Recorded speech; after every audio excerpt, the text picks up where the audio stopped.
জানি না কোন দিন কার সঙ্গে মালাকুল মৌতের দেখা হয়ে যাবে, কোন দিন মসজিদের মাইকে আমার নামটা ঘোষণা হয়ে যাবে, মসজিদের পালকিটা আমার ঘরের সামনে দাঁড়িয়ে যাবে।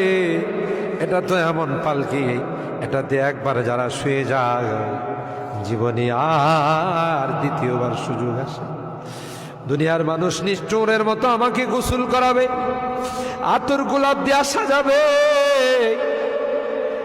খাটিয়াতি করে ও জানা ও চেনা দেশের দিকে নিয়ে রওনা দেবে, আমাকে জঙ্গলের দিকে নিয়ে রওনা দেবে।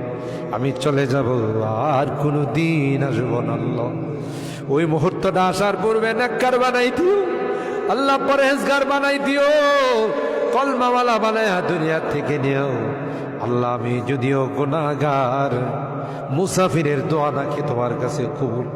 সাদা দাড়িওয়ালাদেরকে নিয়ে হাত উঠেইছি।